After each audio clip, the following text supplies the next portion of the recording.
Good morning students, my self doctor Harshita Rathore. पिछले lesson में हम लोग बात कर रहे थे प्रवाह की या फ्लो जिसे कि कहा गया है। और फ्लो जो है वो एक संज्ञानात्मक सकारात्मक प्रक्रिया है, उसी के बारे में हम बात कर रहे थे। उसकी हमने कल परिभाषा और कुछ उसकी विशेषताएं जानी, जिनसे हमें पता चला कि प्रवाह होता क्या है। प्रवाह बेसिकली क्या है, किसी भी क्रिया में जो भी हम एक्शन कर रहे हैं, उस एक्शन की जो प्रक्रिया है, जो प्रोसेस है, उसमें लीन हो जाना, उसमें तल्लीन हो जाना, उसमें एक तरीके से अपने आप को पूरी तरह उसमें समाहित कर देना ही प्रवाह कहलाता है। जिसमें कि व्यक्ति को न स्वयं का, न अपने आसपास के वातावरण का, न समय का, किसी चीज़ का ध्यान नहीं रहता। वह उस प्रक्रिया में ही आनंद प्राप्त करने लगता है और तल्लीन हो जाता है। इसी संदर्भ में कैंड्राचेरी जो है, उन्होंने प्रवाह के कुछ 3 घटक बताए हैं। देखिए कौन कौन से हैं ये घटक। पहला है तात्कालिक प्रतिपुष्टि, यानी इमीडिएट फीडबैक। जब आप किसी काम में तल्लीन होते हैं, तो जैसा मैंने कहा कि आपको, क्योंकि आप तल्लीन तभी होते हैं जब आपको वो काम अच्छा लग रहा होता है।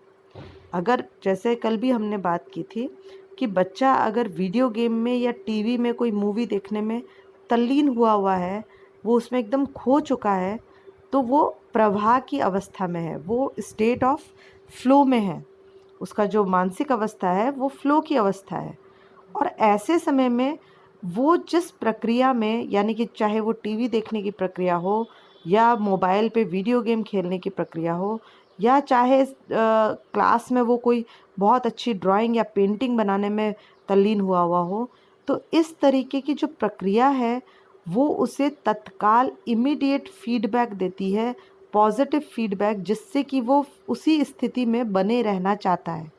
यानी कि जो आपका फ्लो की अवस्था है, उसमें आपको फीडबैक पाने के लिए कोई अलग से टाइम नहीं निकालना पड़ता। जैसे कि हम कभी पढ़ाई कर रहे हैं, तो हम पढ़ाई करने का उसका जो रिज़ल्ट आएगा वो फीडबैक तो बाद में आएगा। जब आपका एग्ज़ाम हो जाएगा, आपको अच्छे मार्क्स मिल जाएंगे, तब जाके आप मोटिवेट होते हो कि हाँ, पढ़ाई करने से सब अच्छे मार्क्स मिलते हैं, तो अब आप उसको आगे कंटिन्यू करोगे। लेकिन इसमें प्रवाह में आपको फीडबैक इमीडिएट मिलता है। यानी आप जिस कार्य में तल्लीन हैं, जिस कार्य में आप बह रहे हैं, आपको उससे जो प्लेजर मिलना चाहिए, जो खुशी, हैप्पीनेस मिलनी चाहिए, वो इमीडिएट मिलती है। इसलिए आप निरंतर उसी कार्य में लगे रहना चाहते हैं। दूसरी जो इन्होंने बताई है वो है ये भावना कि आप में सफलता प्राप्त करने का गुण है। ये हम पहले भी बात कर चुके हैं कि जब व्यक्ति किसी कार्य में लीन होता है, तो उसमें उस कार्य को कंट्रोल करने की फीलिंग आ जाती है। यानी उसे लगता है कि जो कुछ है वो उसके कंट्रोल में है, वो उस पर सक्सेस प्राप्त कर सकता है। वीडियो गेम खेल रहा है तो उसे पूरा कंट्रोल है कि वो जो कुछ करना चाह रहा है उस वीडियो गेम में आसानी से कर लेगा। उसमें वो और आगे आगे जो उसकी स्टेजेस हैं उसको पार कर लेगा। इसी तरीके से अगर वो टीवी देखने में है, व्यस्त है, तो उसे लग रहा है कि वो उसमें पूरी मूवी देख लेगा, या वो भी इस तरीके के काम कर लेगा, वो अपने आप को पूरी तरह खो देता है उसमें। तो यहाँ पे सफलता प्राप्त करने का जो एक फीलिंग है कि मैं इस काम में सक्सेसफुल हो जाऊंगा, वो फीलिंग बहुत ही स्ट्रांग रहती है। Feeling that you have the potential to succeed, कि आप में ये क्षमता है कि आप सफलता प्राप्त कर लोगे, ये फीलिंग बहुत स्ट्रांग होती है। इसके अलावा जो तीसरा उन्होंने कंटेंट बताया है या घटक बताया है, वो है किसी अनुभव में इतना लीन हो जाने की भावना कि दूसरों की आवश्यकताएं व्यर्थ लगने लगे। ये सबसे इम्पॉर्टेंट है, जैसा, और ये इसी से जुड़ा हुआ है। सफलता प्राप्त करने का आप में क्षमता है, इस पर विश्वास हो जाना। जब आप ये मान लेते हैं कि आप जो काम कर रहे हैं वो काम पूरे तल्लीनता से आप इसीलिए करते हैं क्योंकि आपको लगता है कि उस कार्य में आप सफल हो जाएंगे, और सफल हो जाएंगे, ये जो अपने आप में विश्वास है, ये कब आता है? जब आपको लगता है कि आपको किसी और की आवश्यकता नहीं है, आप खुद सेल्फ सफिशिएंट हैं, आप में इतनी क्षमता है कि आप खुद ये कार्य पूरा कर लेंगे और सफल हो जाएंगे। तो ऐसे में दूसरे लोगों की आवश्यकताएं आपको व्यर्थ या नगण्य लगने लगती है। तो ये बहुत इम्पॉर्टेंट इन्होंने 3 घटक बताए हैं कैंडाचेरी ने, जो कहते हैं कि तल्लीनता या फ्लो की जो अवस्था है, the state of flow, in the state of flow person has got immediate feedback, और उसमें ही has the feeling of potential to succeed, और उसे दूसरों की आवश्यकताएं अपने कार्य में नगण्य या व्यर्थ लगने लगती है, क्योंकि वो सोचता है वो खुद ही सफलता प्राप्त कर सकता है, उसमें वो क्षमता है। तो इस तरीके से हम देखते हैं कि प्रवाह की अवस्था कैसे व्यक्ति को प्रभावित करती है। और इसमें एक और इम्पॉर्टेंट चीज़ जो बताई है कि प्रवाह में जब व्यक्ति डूबा हुआ होता है, हम इससे पहले बात कर चुके हैं ध्यान की, अवधान की, जब हमने बात की थी, जहाँ हमने माइंडफुलनेस और मेडिटेशन की बात की थी। तो माइंडफुलनेस या सचेतना में हमने बात की थी ध्यान की, कि व्यक्ति को प्रेजेंट में और अभी और यहाँ पर ध्यान फोकस करना चाहिए, अपना पूरा अटेंशन लगाना चाहिए। और उसमें हमने 2 चीज़ें बताई थी, अवेयरनेस और अटेंशन, जागरूकता और ध्यान। जागरूकता यानी आसपास की सभी चीज़ों के बारे में आपको ज्ञान होता है, लेकिन अवधान उनमें से किसी एक पर्टिकुलर चीज़ पे आप अपना फोकस करते हैं। तो यहाँ ये देखा गया है कि व्यक्ति जब प्रवाह में होता है, जब वो तल्लीन होता है, तो वो एक समय में सिर्फ कुछ ही सूचनाओं पर ध्यान दे सकता है। ये बट नेचुरल है कि उसकी जागरूकता इतनी नहीं होती, पर ध्यान बहुत ज़्यादा होता है। अभी हमने जब इससे पहले इसके कुछ विशेषताओं की बात की थी, तो मैंने आपको बताया था कि व्यक्ति को समय का ध्यान नहीं रहता, उसको खुद को अपनी भूख लग रही है, प्यास लग रही है, उसका ध्यान नहीं रहता। जब व्यक्ति किसी कार्य में तल्लीन हो जाता है, जब उसमें उसे इंटरेस्ट आ जाता है, वो खो जाता है, तो उसे अपना खुद का ध्यान नहीं रहता, अपने आसपास के वातावरण का ध्यान नहीं रहता, अपनी जो बॉडीली जो नीड्स हैं उनका ध्यान नहीं रहता, और टाइम का भी ध्यान नहीं रहता।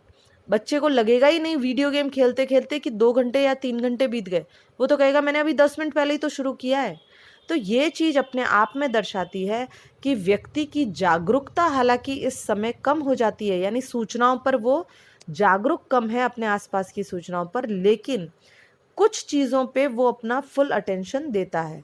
तो इस तरीके से कहा गया है कि प्रवाह के बारे में केवल अधिकतम अनुभव की बात की जाती है, जिसमें अधिकतम कृतज्ञता हो, ऑप्टिमम एक्सपीरियंस होता है किसी चीज़ का, जिस कार्य में आप तल्लीन है उसका मैक्सिमम, उसका जो हाईएस्ट लेवल होना चाहिए, जो अनुभव, वो अधिकतम अनुभव वो उसमें प्रवाह की अवस्था में ग्रहण कर सकता है। और इससे व्यक्ति की सफलता भी इसी पे निर्भर करती है। आपने देखा होगा कि साइंटिस्ट जब होते हैं तो वो अपने किसी प्रोजेक्ट में बिल्कुल तल्लीन होकर लग जाते हैं, और तभी वो उसमें सफलता प्राप्त कर सकते हैं। तल्लीनता का मतलब है जब रात और दिन सोते जगते हर समय आपके दिमाग में वही चीज़ कंटिन्यू काम कर रही है, एक ही चीज़, जिस एक काम में आप लग गए हैं वही काम रात और दिन आपके दिमाग में चल रहा है, तभी आपको उसके ऊपर बहुत अत्यधिक फोकस या अटेंशन होगा, और तभी आप उसमें सफलता प्राप्त कर सकते हैं। और ये डिपेंड करता है कि व्यक्ति में तल्लीन होने की क्षमता कितनी है, वो उसका ध्यान डिस्ट्रैक्ट कितना कम होता है। क्योंकि अगर आपका अवधान या ध्यान डिस्टर्ब हो रहा है, डिस्ट्रैक्ट हो रहे हो आप, तो आप तल्लीन नहीं हो सकते किसी चीज़ में। तो ये बहुत कुछ डिपेंड करता है व्यक्ति की खुद की क्षमता पर कि वो कितना अधिक फोकस होके कोई कार्य करता है। जितना फोकस होगा, जितना अटेंशन देगा, उतना ही वो तल्लीन हो सकता है और उसमें उसे सफलता मिल सकती है। और इसके अलावा इसकी सबसे बड़ी जो खासियत है कि जब व्यक्ति कोई काम तल्लीनता से करता है, तो उसमें सेल्फ सेटिस्फेक्शन की बहुत लेवल बढ़ जाता है, यही चीज़ उसे खुशी देती है। अब हम बात करें कि प्रवाह का मापन किस तरीके से किया जाता है, तो इसके कई स्केल्स बनाए हैं, कई तरीके के इसके कुछ मापनियाँ बनाई गई है, जिसमें देखिए 2-3 मापनियाँ इंपॉर्टेंट है। प्रवाह अनुभव को मापन के लिए फ्लो क्वेश्चनर, FQ जिसे बोलते हैं, अनुभव विधि, द एक्सपीरियंस सैम्पलिंग मेथड, कि हम व्यक्ति से इसमें उसके जब वो तल्लीन रहा किसी कार्य में, उसके एक्सपीरियंस पूछकर हम पता लगाते हैं कि वो किस तरीके से प्रवाह की अवस्था में रहा। प्रमाणीकृत स्केल यानी standard scale of the componental approach के लिए हम एक स्टैंडर्ड स्केल काम में लेते हैं। तो इस तरीके से कुछ मापनियाँ बनाई गई हैं, कुछ तरीके हैं। डायरेक्ट क्वेश्चनर से कर सकते हैं, हम अनुभव विधि के द्वारा पता लगा सकते हैं, या कोई जो कंपोनेंटल अप्रोच है उनके हम स्टैंडर्ड स्केल्स को काम में ले सकते हैं। इसके अलावा देखा गया है कि प्रवाह जो है फ्लो, वो कई एरियाज़ में बहुत काम करता है, स्पेशली शिक्षा में, संगीत में। आपने देखा होगा संगीत, नृत्य, जब तक व्यक्ति उसमें डूब न जाए वो संगीत सीख नहीं सकता। नृत्य में जब तक व्यक्ति अगर कोई सा भी फॉर्म ऑफ डांस सीख रहा हो, कथक, भरतनाट्यम, कुछ भी, जब तक वो तल्लीनता उसमें ना आए तब तक वो उसे सीख नहीं सकता। इसी तरीके से खेल कूद, जब तक पूरी तरह से तल्लीन होकर नहीं खेलेगा तब तक वो उसमें परफेक्ट नहीं हो सकता। इसी तरीके से आध्यात्म, कंप्यूटर, व्यवसायीकरण, ये सभी कुछ ऐसा है जिसमें व्यक्ति को फ्लो की अवस्था में आना आवश्यक होता है। अब हम बात करेंगे कि ये जो फ्लो है इससे बेनिफिट क्या होता है, प्रवाह की अवस्था के क्या क्या लाभ हो सकते हैं। तो आप देखिए, प्रवाह प्रारूप के अनुसार पूर्ण रूप से तल्लीनता का अनुभव आंतरिक पुरस्कार प्रदान करता है, जिससे निरंतरता को प्रोत्साहन मिलता है। परिणाम स्वरूप गतिविधियों में सक्रियता बढ़ जाती है और यहाँ गतिविधियों में निरंतर कौशल में समय के साथ साथ वर्धन होता रहता है।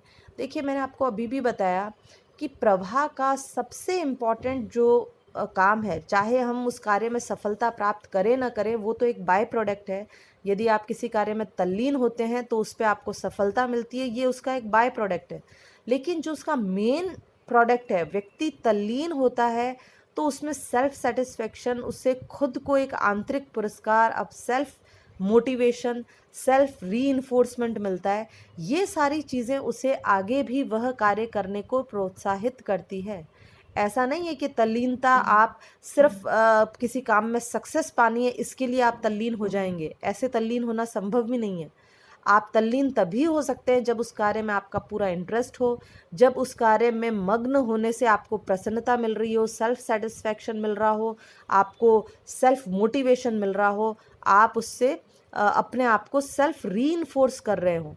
ये सारी चीज़ें यदि होगी तभी आप किसी कार्य में तल्लीन बार बार होएंगे और उसका परिणाम ये हो सकता है कि उसमें आपको सफलता मिले। ज़रूरी नहीं है, लेकिन हो भी सकता है। तो सफलता किसी कार्य में प्राप्त होना वो फ्लो का एक बाय प्रोडक्ट है, मेन नहीं है। जबकि फ्लो का मेन प्रोडक्ट है आपका सेल्फ सेटिस्फेक्शन। तो ये बहुत बड़ा लाभ है इसका। और इसके अलावा धीरे धीरे व्यक्ति के कौशल में टाइम के साथ वृद्धि होती है। नेचुरल है, जब आप किसी चीज़ में तल्लीन हो जाएंगे, चाहे वो संगीत हो, चाहे वो डांस हो, चाहे वो पढ़ाई हो, चाहे वो कंप्यूटर्स हो, किसी भी चीज़ में, तो बच्चा अगर एक मोबाइल गेम भी खेल रहा है और यदि वो तल्लीन होकर कर रहा है तो समय के साथ साथ उसका वो स्किल जो है, वो कौशल जो है, वो बढ़ता चला जाएगा। तो इसके अतिरिक्त हस्तक्षेप अनुसंधानकर्ताओं का लक्ष्य प्रवाह के उपयोग में रुचि उत्पन्न करना एवं लोगों को उन गतिविधियों को पहचानने में सहायता प्रदान करना जो प्रवाह के स्तर में वृद्धि कर सके, साथ ही लोगों को उन गतिविधियों को में अपना ध्यान और ऊर्जा लगाना है जो प्रवाह में बढ़ोतरी कर सके। तो ये बहुत ज़्यादा इसीलिए पॉजिटिव साइको में इसको इम्पोर्टेंस दी जा रही है फ़्लो को, कि यदि फ़्लो का एरिया पता चल जाए, यदि आपको पता चल जाए कि आपके लाइफ में कौन सी ऐसी चीज़ है जिसमें आपको इतना इंटरेस्ट है कि आप तल्लीन हो सकते हैं, तो नेचुरल है ये तल्लीनता आपकी ऊर्जा, आपके ध्यान, आपके सेटिस्फेक्शन लेवल को बढ़ाएगी और आपकी प्रोडक्टिविटी को भी बढ़ाएगी।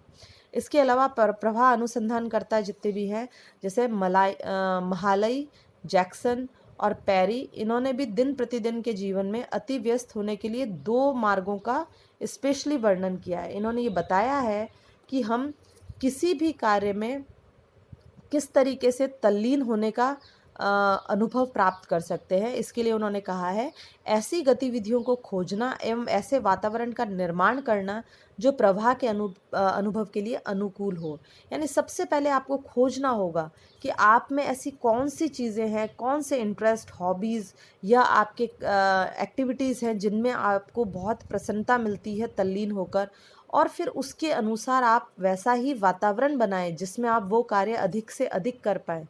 जैसे मैंने कहा, यदि किसी व्यक्ति को डांस पसंद है तो वह डांस के लिए न केवल उस चीज़ को खोजे कि उसे डांस पसंद है, उसके अलावा वो ऐसा वातावरण बनाए कि वो डांस क्लासेस ज्वाइन करे, कि वो घर पे भी डांस के लिए प्रैक्टिस करे, कि वो खुद ही डांस की ट्रेनिंग देने लग जाए या ऐसे कार्य करे जिसमें डांस इन्वॉल्व हो। तो ये सारी चीज़ें क्या होगी, उसके प्रवाह को और बढ़ाएगी, उसकी तल्लीनता को बढ़ाएगी। इसके अलावा व्यक्तिगत विशेषताओं एवं अवधानीय कौशलों की पहचान करना ताकि प्रवाह को और अधिक बल मिल सके। तो ये भी एक जो बताया है कि ये 2 चीज़ें होनी चाहिए, आप अपने व्यक्तिगत विशेषताओं को पहचानें जिन पे आप ध्यान लगा सकते हैं, और आप अपने वातावरण का इस तरीके से निर्माण करें। तो इससे काफ़ी हद तक व्यक्ति प्रवाह की अवस्था में रहेगा और उसकी प्रोडक्टिविटी और सेल्फ सैटिस्फैक्शन बढ़ेगा। इसको देखते हुए कई ऐसे आपको एग्ज़ाम्पल भी मिलेंगे कि कई जो बड़ी-बड़ी कंपनीज़ होती हैं या कई जो संस्थाएँ हैं, उन्होंने अपने वर्कर्स को कामों में तल्लीन होने के लिए कई इस तरीके की सुविधाएं देते हैं। आपने अगर गूगल का या इसका फेसबुक का आपने जो फ़ॉरेन में जो इनका मेन हेडक्वार्टर है वो देखा हो, ये कई बार उसकी व्हाट्सएप वगैरह पे वीडियो रिलीज़ की है उन्होंने, तो वो बहुत ही कंफर्टेबल बना रखे हैं वहाँ। खेलने तक का मतलब काम के साथ इंसान खेल रहा है, उनके लिए रिलैक्सिंग रूम बना है और 10 मिनट वो बैठ के कहीं रिलैक्स कर सकता है, खाने पीने की बड़ी अच्छी सुविधा है। तो वो कार्य में तल्लीन रखने के लिए ही ये सारी चीज़ें की जाती है कि आप इतनी सुविधाएं दे दें कि व्यक्ति घर जाना ही ना चाहे, वो उसी माहौल में तल्लीन हो जाए। तो वहाँ आने के बाद उनको इवन गाड़ियों तक की सुविधा होती है कि उनके गैरेज में बड़ी से बड़ी, महंगी से महंगी गाड़ियाँ खड़ी है, और व्यक्ति को यदि अपने ऑफिस टाइम से निकल के कुछ काम करने जाना है तो वो वहाँ से गाड़ियाँ हायर करके, उसे परचेज़ करने की ज़रूरत नहीं है, क्योंकि एक गाड़ी, अच्छी गाड़ी, महंगी गाड़ी एक स्टेटस सिंबल है। तो वहाँ से महंगी गाड़ी लेके अपने कहीं भी जा सकता है, जाकर वापस अपने काम पर आ सकता है। इसके अलावा आप खाने-पीने, बच्चों को वहाँ रखने, इवन लॉन्ड्री तक की सुविधा सब कुछ वो लोग देते हैं। ऑफ़िस में ही वो इतना उनको दे देते हैं कि व्यक्ति घर जाने की कोशिश ही नहीं करता, उसे घर जाने की आवश्यकता ही महसूस नहीं होती। तो ये क्या है, व्यक्ति को उसी माहौल में तल्लीन रखने का एक तरीका है। तो इससे व्यक्ति की प्रोडक्टिविटी बढ़ती है, जिससे कि कंपनी को भी बेनिफिट होता है। तो इस तरीके से आप कई एग्ज़ाम्पल देख सकते हैं। इसमें भी एक एग्ज़ाम्पल दे रखा है कि पुलिस वालों को किस तरीके से तल्लीन होकर कार्य करने के लिए उन्हें आज़ाद छोड़ा जाता है। जब आप किसी को कोई ज़िम्मेदारी देते हैं तो बहुत बड़ी चीज़ हो जाती है, उस ज़िम्मेदारी के साथ उसे स्वतंत्रता दी जाए, उसके साथ उसे फ्रीडम दिया जाए कि वो काम को किसी भी तरीके से करे। आप सिर्फ़ उसे काम बता दीजिए कि एंड ऑफ द डे मुझे ये चीज़ चाहिए। अब वो किस वे में जाके वो काम करता है, उसकी उसे अगर आज़ादी मिले तो वो ज़्यादा तल्लीन होके, क्योंकि तल्लीनता क्या है, प्रवाह क्या है, उस जो एक्शन का जो प्रोसेस है, जो एक्शन आप कर रहे हैं, जो कार्य आप कर रहे हैं, उसकी जो प्रक्रिया है, उसमें लीन होना। तो यदि प्रक्रिया की आप आज़ादी दे दें कि तुम जैसे मर्ज़ी ये कार्य करो लेकिन मुझे ये काम पूरा चाहिए, तो वो ज़्यादा अच्छे तरीके से निकल कर आएगा, क्योंकि व्यक्ति अपने इंटरेस्ट के अनुसार उस कार्य को करेगा। तो ये प्रवाह का पूरा हमने टॉपिक कवर किया है। आई थिंक अब आपको समझ आ गया होगा प्रवाह क्या है, इसके क्या फ़ायदे हैं, क्या कंपोनेंट्स हैं। आप लोग बुक में इसको और अच्छे से क्लियर पढ़ें। Thank you.